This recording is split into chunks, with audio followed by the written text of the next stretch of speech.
Alors, la première chose à déterminer, la fréquence idéale pour s'entraîner, déjà où tu veux aller, d'où tu viens et où tu veux aller.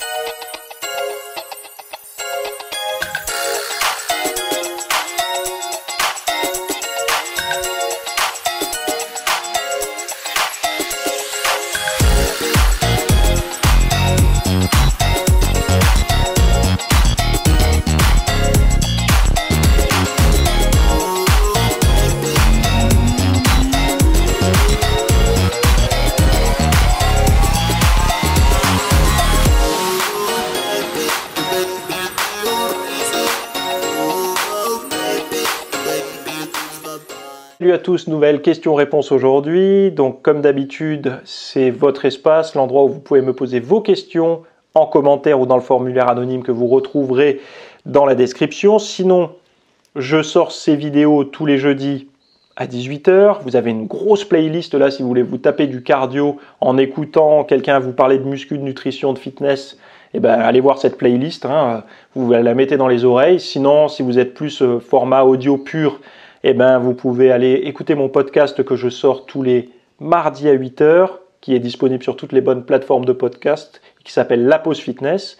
Et si vous êtes vraiment un passionné plus, on va dire, comme moi, un petit peu un geek de la recherche et tout ça, d'essayer de trouver toujours le petit truc qui pourra changer et optimiser le quotidien et le mode de vie fitness, eh ben, c'est tous les dimanches à 10 h dans mes cours VIP que vous retrouverez sur mon site également.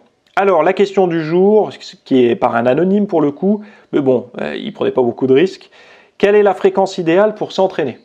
Alors, question large, mais je vais essayer de faire une réponse qui tient dans une vidéo du jeudi. Alors, la première chose à déterminer, la fréquence idéale pour s'entraîner, déjà où tu veux aller, d'où tu viens et où tu veux aller. Donc, d'où tu viens, c'est quoi? C'est est-ce que tu es quelqu'un en surpoids? Est-ce que tu es quelqu'un en sous-poids? Et est-ce que tu as déjà un mode de vie qui t'épuise nerveusement, physiquement, on va dire, est-ce que tu as un métier physique? Ou est-ce que tu vas avoir un métier plutôt sédentaire? Est-ce que tu as un gros stress? Est-ce que tu as un petit stress? Est-ce que, où tu veux aller? Est-ce que tu veux prendre de la masse musculaire ou est-ce que tu veux sécher? Voilà. Quand tu as défini ça, tu peux commencer à définir la fréquence de travail idéale. Donc on va partir du principe, je vais donner un exemple concret, que toi, tu t'appelles Georges et que Georges a un métier très physique, a un sommeil un peu chaotique, est jeune papa et tu veux perdre du poids. Ça va être compliqué pour toi de faire un entraînement hyper intense 5 jours sur 7. Pourquoi? Parce qu'avant de commencer à faire ça, il va falloir que tu te dises « Ok Coco, pour perdre du poids, il va falloir que je m'entraîne souvent. » Bon, je mange sainement surtout, mais là la question c'est sur l'entraînement. Donc il me faudrait que je m'entraîne régulièrement. Pourquoi? Parce que oui, quand on s'entraîne, on a beaucoup plus de chances d'aller chercher les graisses de réserve, de brûler du gras, de prendre du muscle et donc du coup d'augmenter son métabolisme de base que de rien foutre. Donc, on va chercher à s'entraîner régulièrement. Mais pour s'entraîner régulièrement, au moins 5 fois par semaine, il faut bien récupérer entre ces séances, donc bien dormir.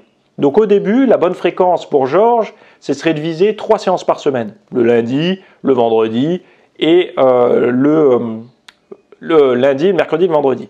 Idéalement, ce serait comme ça. Sinon, il peut essayer de faire le samedi et le dimanche, il se fait un entraînement, et le mercredi. Comme ça lui fait tous les jours un peu d'activité, vu qu'il a un travail physique, n'oubliez pas. Une fois qu'il a commencé ça, il faut qu'il se dise, bon, coûte que coûte, il faut que j'améliore mon sommeil. Pourquoi? Parce que j'ai eu des enfants, ils étaient en bas âge, j'ai eu un sommeil de mauvaise qualité, j'étais stressé et tout. Maintenant, il faut que je mette toutes les chances de mon côté pour améliorer mon sommeil.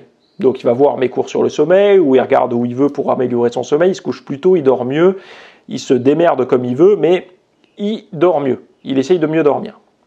À partir du moment où il sent qu'il dort mieux, il récupère mieux, là, sa fréquence idéale d'entraînement peut passer à 4 fois, et puis après 5 fois. Mais en fait, c'est comme ça, il n'y a pas de fréquence idéale pour s'entraîner. La fréquence idéale pour s'entraîner, c'est la fréquence idéale qui vous convient. Moi, j'aime bien dire qu'on peut être en surentraînement avec un seul entraînement par semaine. Et là, les gens s'arrachent les cheveux comme qu'ils s'y racontent. Mais oui, parce que si vous ne dormez pas, si vous ne mangez pas, si vous avez un stress pas possible et que vous avez un métier hyper physique, vous allez vous entraîner une seule fois, vous allez vous mettre encore plus dans le jus. Alors qu'une personne peut s'entraîner tous les jours sans être en surentraînement. Pourquoi? Parce que tout autour, elle donne tout à son corps pour bien récupérer. Elle dort, elle se fait masser, si elle a la chance, ou elle s'automasse. Elle va, elle va faire tout, elle va bien manger, elle va méditer, elle va essayer de réguler au maximum tous les facteurs pro-épuisants ou hypo-récupérateurs, j'aime bien inventer des mots. En tout cas, elle va tout faire, cette personne-là, pour éviter de tomber dans l'irrécupération. Elle va tout faire pour bien récupérer. Donc, elle va pouvoir enchaîner les séances. Et la fréquence idéale pour s'entraîner, c'est vraiment celle qui te conviendra. Après, je sais que les gens aiment bien avoir des grandes généralités, mais c'est vrai que si tu as envie de prendre de la masse musculaire, il faut que la masse musculaire arrive suffisamment vite pour que tu gardes la motivation et donc que tu n'abandonnes pas. Moi, j'aime bien dire que si tu vas à la salle du lundi au vendredi ou que tu t'entraînes dans ton home gym du lundi au vendredi ou que tu fais tes 5 séances, c'est quand même bien, quoi. Je sais qu'actuellement, on est dans un mode de vie où les gens vous disent « Oh, pas la peine, les pratiquants naturels, c'est 3 fois par semaine, ça suffit, c'est tout, full body, machin. » Peut-être que pour eux, ça fonctionne. Moi, je parle que de ce que je connais et de ce que j'ai pu expérimenter de ce côté-là. Moi, personnellement, c'est comme ça que j'ai fait, c'est-à-dire du lundi au vendredi, j'étais en salle. Même si des fois j'arrivais un peu fatigué à la salle, je me disais, j'avais prévu de faire le dos, je vais plutôt faire les épaules ou les abdos et un peu de cardio, par exemple. Mais j'aimais avoir cette régularité, parce que j'avais remarqué que si c'était pas régulier, il n'y a rien de pire que pour sauter. Parce que si vous vous dites, j'ai 3 séances à faire entre le lundi et le vendredi, beaucoup de personnes vont rien faire le lundi, ou vont faire le lundi, puis sauter le mardi, le mercredi, voilà, ils vont meubler un peu bizarre. Alors que si vous vous dites tous les jours je dois être à la salle, tous les jours vous êtes à la salle entre le lundi et le vendredi. Ça fait partie de votre journée de boulot et c'est comme ça. Au bout de quelques mois, c'est devenu un ancrage et voilà. Donc évidemment, vous pouvez prendre du muscle avec 3 séances par semaine. Je suis d'accord avec ça. Mais si vous voulez tenir dans le temps, essayez de routiner ça. Voilà. Après, vous pouvez après faire de l'exercice, faire du sport, mais d'essayer d'aller régulièrement vous exercer vous permettra de tenir, à mon sens. Après, voilà, je parle en tant que passionné. Évidemment, il y a des gens qui ne sont pas passionnés, il y a des gens qui font ça juste, ils veulent cocher une case dans les objectifs de l'année, mais la fréquence idéale pour s'entraîner, et d'ailleurs pour s'entraîner, c'est pas précisé là, il n'y a pas marqué pour s'entraîner, pour prendre de la force, parce que par exemple, pour prendre de la force, ça serait peut-être les entraînements, déjà, la fréquence ne serait pas aussi élevée, et les entraînements ne seraient pas de même nature. Voilà. Donc, j'ai essayé de te répondre.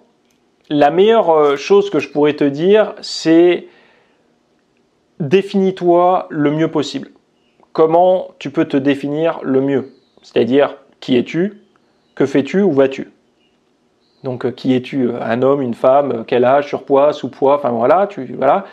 D'où viens-tu? Voilà, qu'est-ce qui t'a conduit à l'état dans lequel tu es aujourd'hui? Donc, si tu es en surpoids, si tu es en sous-poids, ton rythme de vie, qu'est-ce que tu fais de tes journées? Voilà. Et où est-ce que tu veux aller? Donc, prendre de la masse musculaire, perdre du gras, être un sportif accompli. Bon.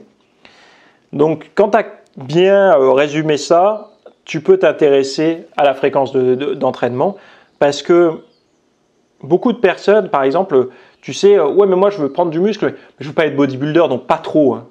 Donc du coup, dans leur tête, ils se disent, j'aurais pas besoin de pousser trop lourd, ou j'aurais pas besoin d'y aller trop souvent.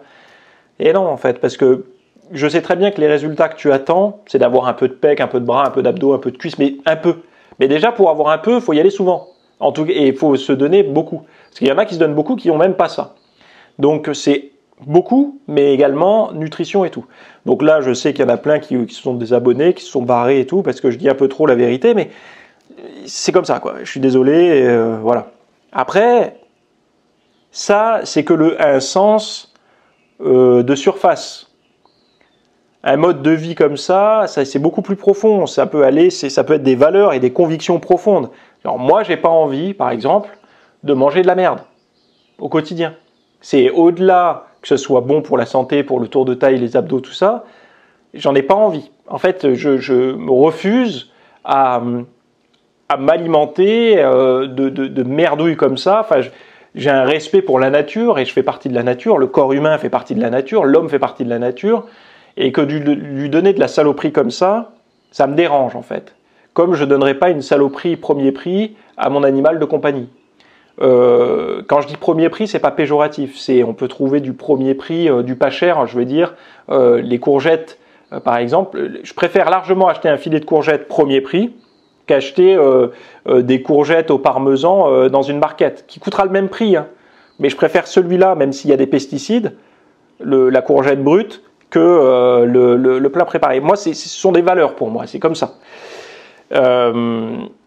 C'est pour ça que souvent, les discours, quand je parle avec les gens, ça monte et tout, parce que je ne perçois pas l'alimentation uniquement que par son côté tour de taille.